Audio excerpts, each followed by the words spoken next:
Hi, I'm Russ Hamer at Mount St. Mary's University, and you're watching the Mid-Atlantic Esports Conference on Twitch.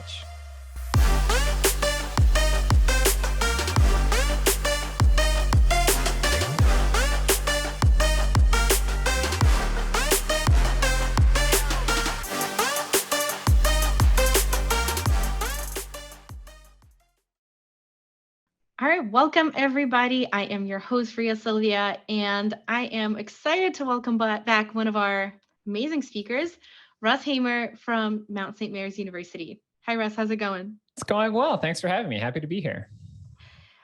Well, you're one of my favorite people to interview. I feel like we've already done this quite a few times, but it's always amazing to have you back. Round 4. So, is this the 4th? Have you been counting? I don't know, but it's close. It's probably. Okay. It's or more. Was it just more like a more Kaisa than 3? quote? It's more than 3. Okay. More than 3. Okay, we'll take it. More than 3. Great. I was thinking it was like a Kaisa quote because so Russ and I are both huge League of Legends fans and players. And Kaisa is one of the champions, and she sort of counts her kills. Like she goes and 2, like when she kills somebody, and 4, and when it gets absurd, like to like 17, she gets a little more dark. She's like 17 souls taken or something like that. But I mean, if it gets to 17, like at that point, your team's just not good at ending the game. No game should get. If Kaisa has 17 kills, the game should have been over like 5 minutes ago. Maybe. Depends on how many people are still in game on your team. Sure. I guess that's true. But actually, that's now that I think about her lines, I want to because you can look up champions voice lines online. So I want to look it up. I want to look up her voice lines and see how high it goes. Like, does it cut off at a certain point? Like 20? Like, oh, no game's gonna go with more than 20 Kaisa kills, right? Like, does it just cut off there and she just goes into some sort of loop after that? I hope they handed the voice actor just like, here, you have to read this up to 400. That'll never happen, but it might. But it might. We just need to be prepared. Yeah. So we'll I'll do that research later after you and I talk. But let's talk about Mount St. Mary's in your esports program. So because I've had the pleasure of talking to you from the very beginning of the MAC and really see your esports program grow and change, and it's always just nice to check in. So tell us first, actually, for folks who are just joining in, maybe this is their first MAC or first bash event that they're tuning into. Tell us how Mount St. Mary's esports program started. Sure. So we are currently in our 3rd year. We started, interestingly, right before COVID hit. So that was really exciting. I got hired by the Mount because Mount St. Mary's is kind of looking for a program that did more than just compete. They wanted to kind of engage students holistically. And my background in philosophy, I had a kind of similar vision for what a program should do, that this shouldn't be just treated, like athletics that doesn't get funded like athletics.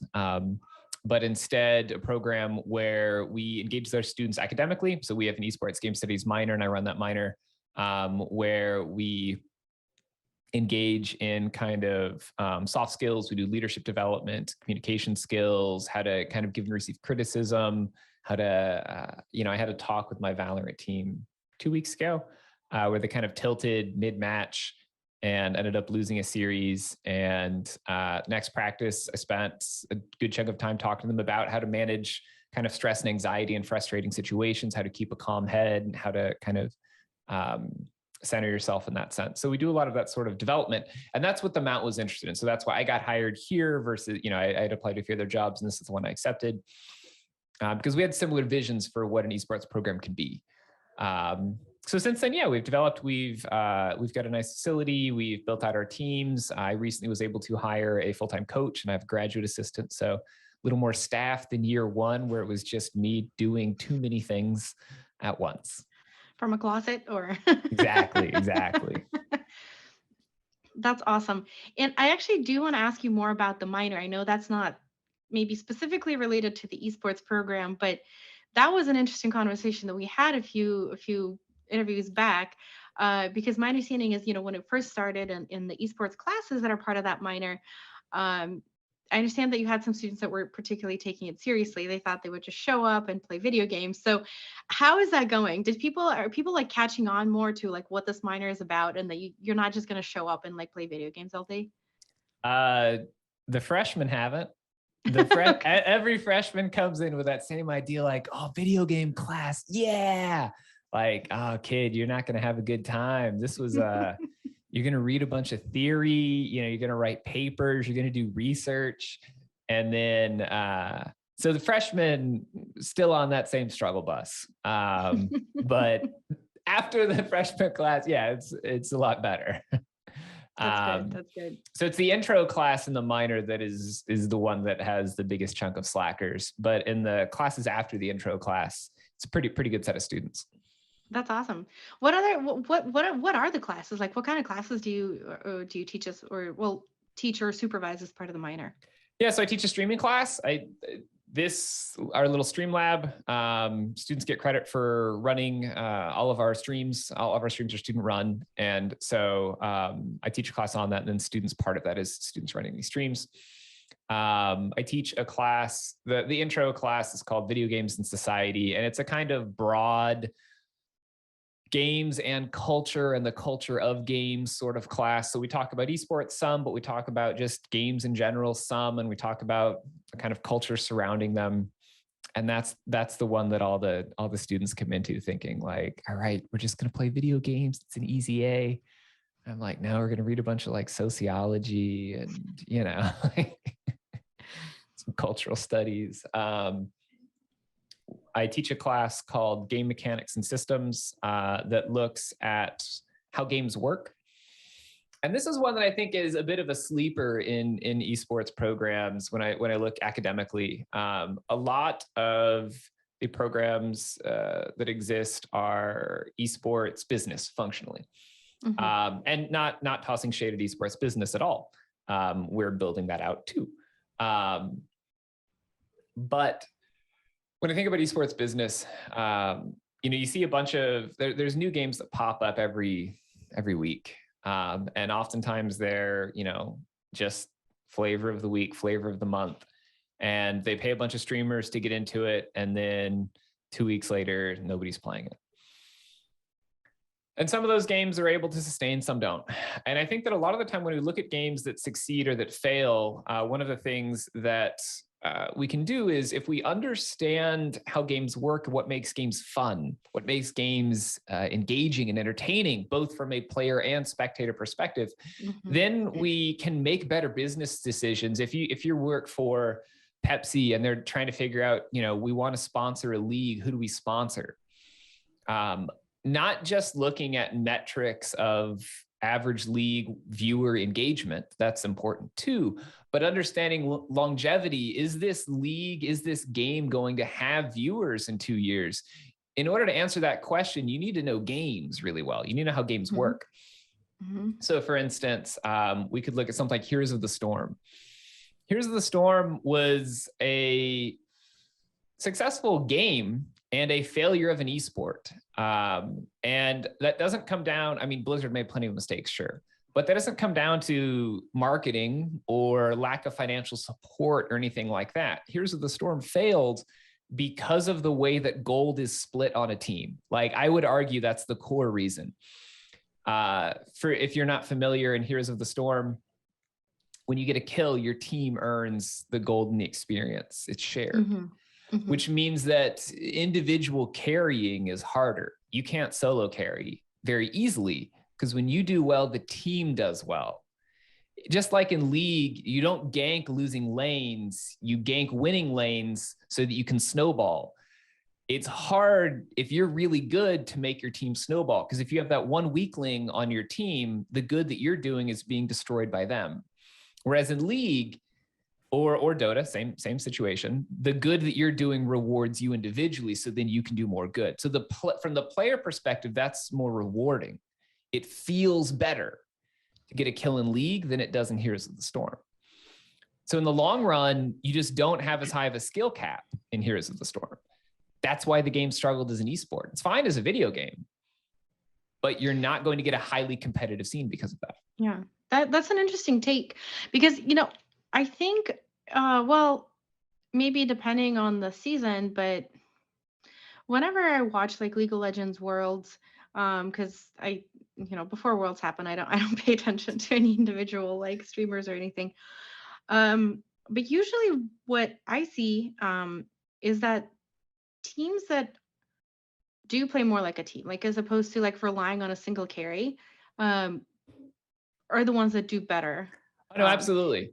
Yeah, the issue here isn't one of a problem in terms of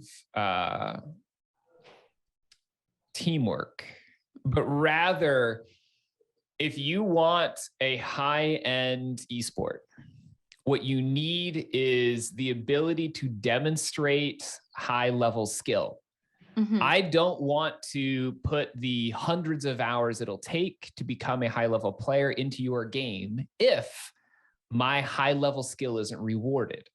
So there's no way to demonstrate it. Exactly. So you do really well, but since the goal is split amongst your team, even at the end of the game, it doesn't look like you did that well. It doesn't feel like you did that well.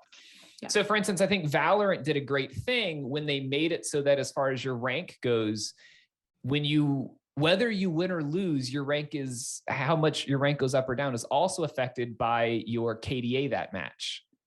That's pretty significant, because then as a player, you are incentivized, even if your team is trash. If you can go ham, if you can play really, really well, all right, you're only going to lose a little bit. Yeah. And so that incentivizes players who are incredibly skilled, regardless of their team, to always play their hardest. But here's the storm. You don't have that. Since you don't have that sort of skill expression, it's not that at the high level you want solo carries. You don't. You're right. That disappears. But that high level scene never develops, because when you practice in solo queue. You don't always practice like as a team stack. You need to get some solo queue time. And solo queue just feels bad at something like Heroes of the Storm. Yeah, that makes sense. Very good game analysis. I like it. And I like what you're bringing up, the point about understanding games, how that's an interesting component, like you said, a sleeper in the esports programs. Because we do in these interviews talk a lot about how like, oh, well, like game design, like graphic design, that's a really interesting and core part of esports, because obviously we're playing video games. But then there's this sort of like analog piece to it, if you will, right? Which relies on like game theory or like even psychology, right? How do people feel rewarded or incentivized to play? So yeah, that's awesome that you have a class, like a whole class that covers those topics. And we look at games broadly. So it's not just video games. I mean, we play some board games. We look at sports, because I think a broad understanding of what makes a game fun, what engages players, what really, even as a spectator as well, like what makes a game fun from the viewpoint of a spectator. That's a good question to be able to answer. If you're working for an esports business, trying to, if you're working for Team Liquid, trying to figure out, well, should we start, some new game comes out. Should we start a team? How much funding should we give them? Is this the next big thing? Part of that's luck. Part of that's the community. But a decent chunk of that is understanding how games work. Yeah. Is it fun to watch? Is it fun to play? Is it going to encourage high skill play? What sort of community is it going to build? Is it going to build a competitive or a casual community? How do you monetize competitive versus casual communities? They're different audiences. Why do they watch? They watch for different reasons. Like understanding games and kind of like you mentioned, the psychological aspects there, I think is really important. And I think it's something that academically a lot of people are not engaging with that they should. Well, hopefully we'll see more of that. I know that for a lot of esports programs, sort of the limiting factor is funding. Correct. So there's only so much you can do in terms of the breadth of classes that you can offer and things like that. So, but yeah, tell us a little bit more about your esports program specifically in terms of how it's grown. Have you had more teams join? Have you picked up new game titles? Is there anything interesting that happened since the last time that I talked to you? Yeah, sure. So we started a Valorant team, but there's a sort of like workload question there of, at the time, that we probably could have pulled the trigger on starting that. I was still the only staff member, and, you know, having another team on my plate, I think would have just been a bit too much. But we hired another full-time staff member now. We decided to start up Valorant squad, and that's going really well. We've got tons of student interest. We've been able to put together second teams for a couple of our teams. So our Overwatch and Rocket League teams both have second squads, and Smash. So that's nice that we just have more student growth and interest in those games as well. On a sad note, we had to end our League of Legends squad. Rest in peace, League of Legends squad. You will always be in my heart. That makes me really sad. As a League of Legends lover and someone who has and still does put a ton of hours into League of Legends, I just can't believe people don't love that game. I get it. I'm with you. It's such a wonderful game. But it's just over time gotten so complicated. So you don't have a lot of youth picking it up anymore, because if you wanted to, you know, if you wanted to teach the game to some nephew of yours or something who's in middle school, well, gotta learn like 160 champions and all 4 of their abilities plus their passes, and a number of them have dual abilities, or that's like right, triple so passes. Then you got 9. And they have to learn all their items, and they have to learn the matchups, and they have to learn the lane, and some of them can go in multiple lanes, and like, it's too much. It's too much to pick up fresh. If you've been playing, it's not hard. Oh, one new champ. Okay, easy. I can understand how that works. But even if you stop playing for a couple of years, I have friends who I played with. We started playing right when the game came out, and they probably stopped in 2015, 2016. And every now and then they'll still like watch Worlds together. And when they watch, they have no idea what's going on. I mean, the map changed. They probably came back and they're like, what is this? And you're like, this is Summoner's Rift. And they're like, yeah. What do the new dragons do? And, you know, why can't people teleport at this time? Oh, they changed like everything's changed. Yeah. And they're like, I don't understand how they changed masteries. So part of what those changes do is they keep the game fresh for the players. They also make it harder to attract new players. There's so much content at this point that the learning curve is too high. So we're seeing fewer and fewer players, especially in the kind of high school, middle school age. We couldn't get up enough players for our squad this season, and just decided, given that it's getting harder and harder to find, you know, younger players who want to play, now it's just the time to sunset the team and say goodbye. And I'm sad. So sad. Well, if you feel like you need somebody, just call me up. I can hop in. I can fill in. Not very good, but I have a lot of passion, and I don't flame people. So those are key, I feel like. Not flaming people, like if you not flaming people and playing support, and like playing an easy support like Soraka or Sona is the easiest way to climb. I feel like Soraka is kind of hard. I don't know why, but like hitting that circle, I'm like, and I don't know what it is, because like I play a lot of Nami and I can hit her bubble no problem. Oh, like, Nami's bubble is so much harder than Soraka Q. But see, like for Soraka, I'm like, I don't know where they're going. I don't know why, because obviously I can tell where they're going if I'm playing Nami or Lux, but like it's like this mental block. I'm like, where do I put the circle?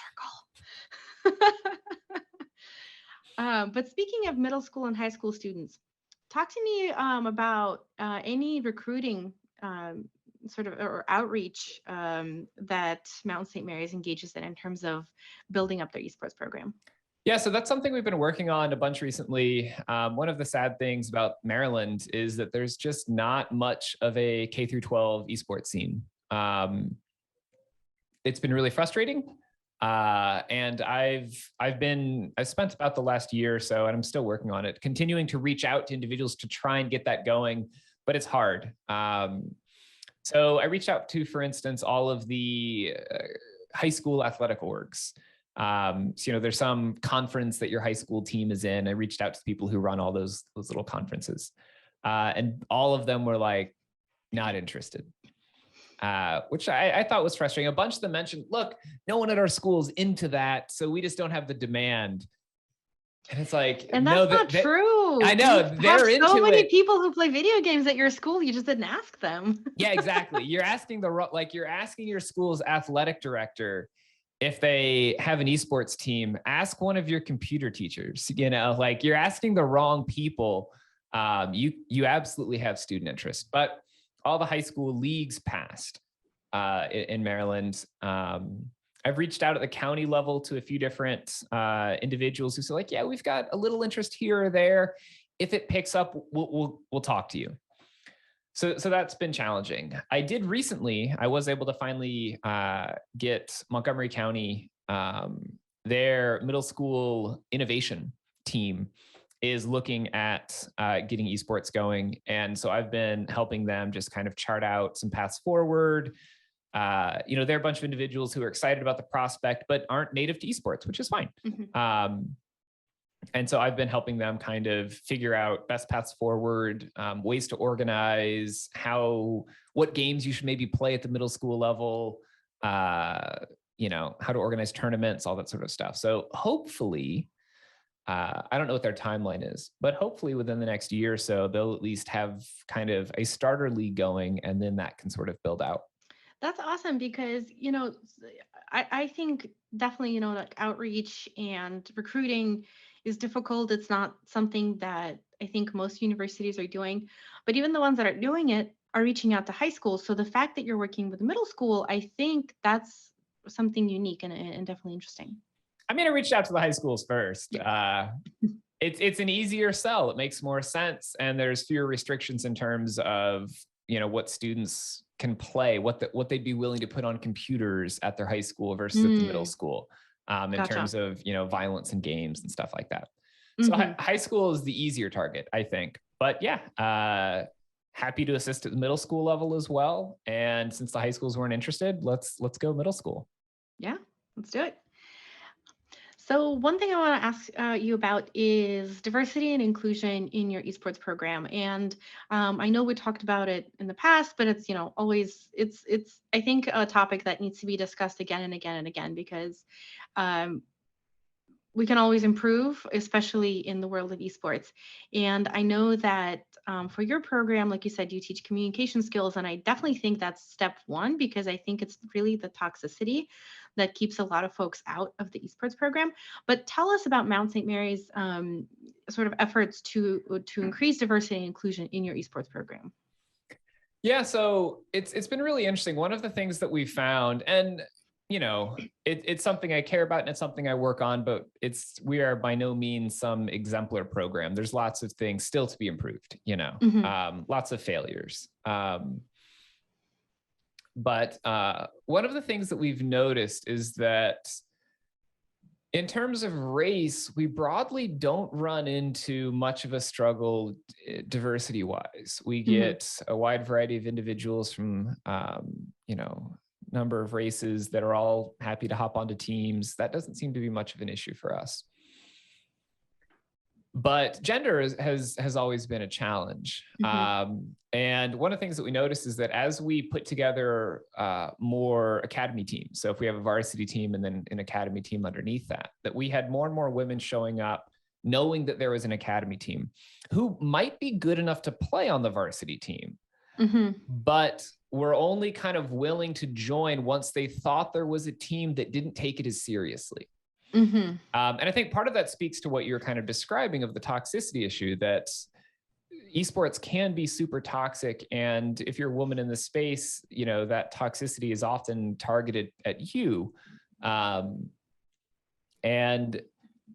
so knowing that there's a team that wants to compete at the highest level, that wants to succeed, that's maybe, you know, that's a nice breeding ground for people to be toxic. But as soon as a lot of women knew that we had academy teams that didn't take it as seriously, but still wanted to compete, still want to play in a team, still want to compete, we had more women show up to tryouts, more women join our teams. And some of those women are on the varsity squad, but they only came out thinking like, oh, there's a like more casual team. And then they show up to tryouts and I'm like, you're really good. I know you only said you were interested in the academy team, but I think you should play on varsity.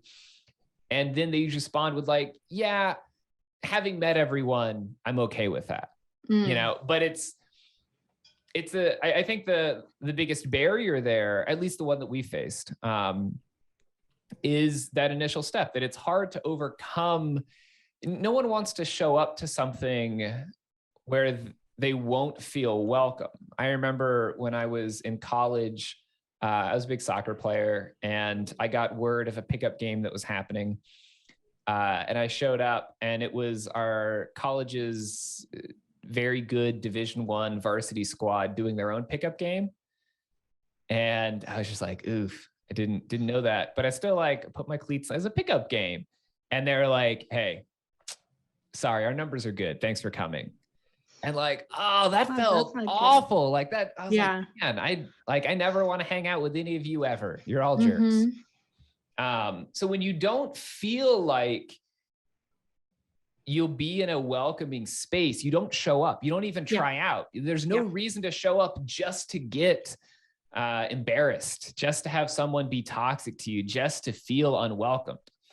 So we found that when we started to put together academy teams, that was enough of a signal to a lot of our women players that like, okay, I should be okay here. And then they show up and they're like, oh, this actually isn't as toxic of an atmosphere as I thought it might be. This is actually great. I should play. And a few of them have then told their friends, hey, you should come try out too. And we've had a few of their friends then come out to teams. So overall, it's been an interesting, and it's, you know, it's not like we're some wild success story in terms of diversity. We have lots of, you know, we've got some women who engage, but far fewer than I would like. But at the same time, I think for us, it's been figuring out how can we create a setup where, and that's kind of our target right now, since that's what we're falling behind. We're trying to figure out kind of how can we bring more women into the program. And yes, kind of realizing like, okay, so we need to create systems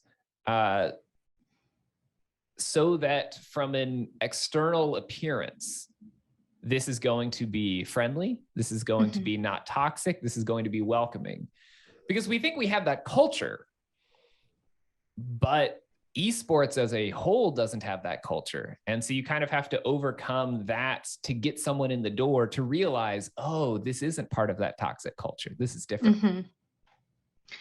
One thought that, so as I'm listening to you, one like random advice that I might give you is like, I don't know if you have like promotional videos or anything for your teams or your program, but you might want to put in like clips of a team losing, your team losing graciously. What does it look like when your players lose? Because I think that's what's really important, because obviously everybody wants to win. And so when people lose, tensions run really high. And that's when you tend to get a lot of flaming and blaming and like in the toxicity there. And something that I actually talked about in a different interview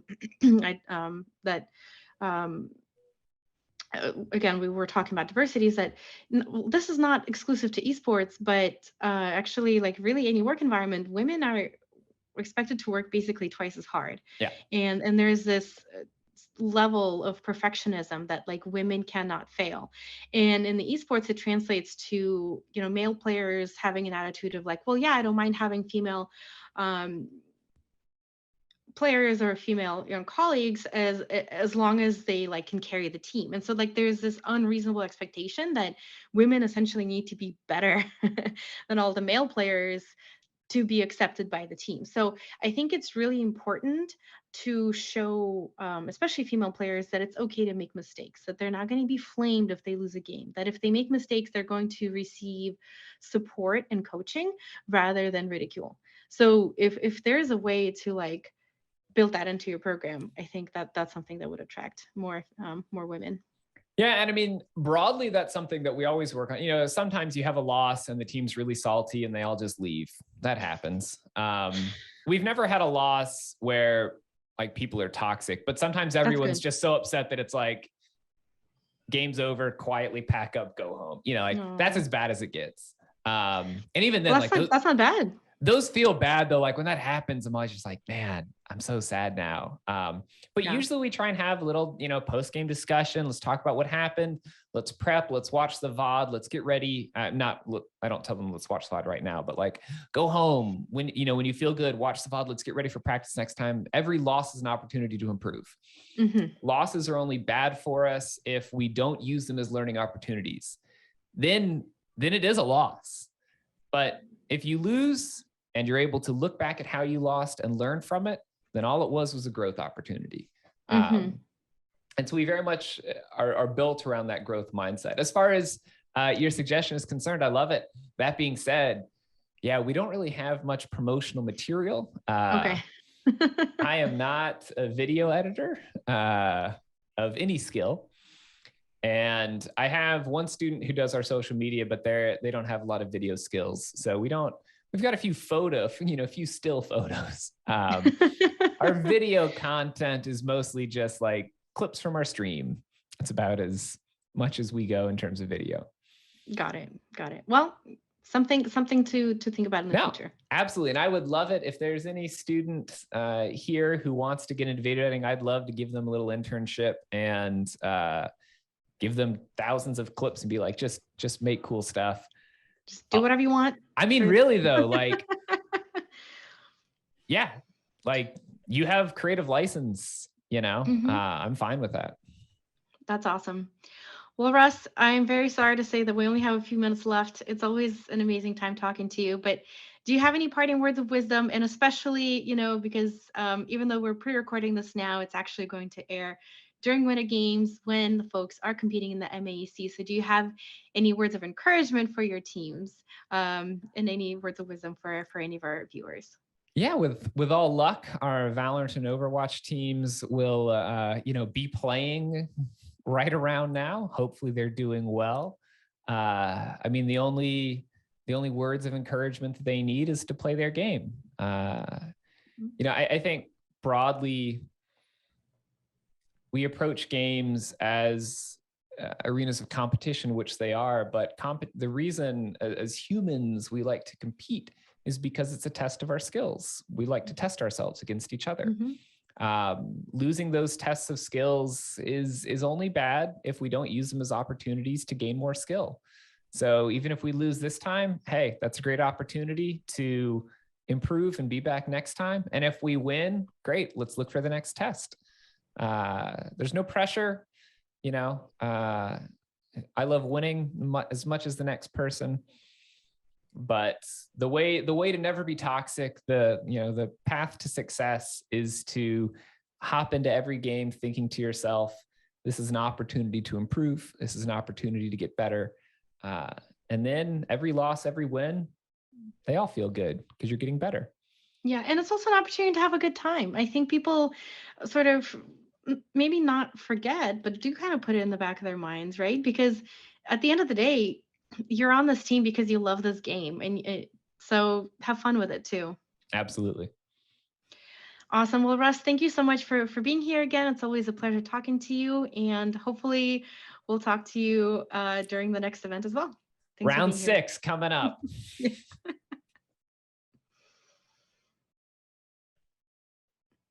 Awesome. Yay, that was so fun. Okay.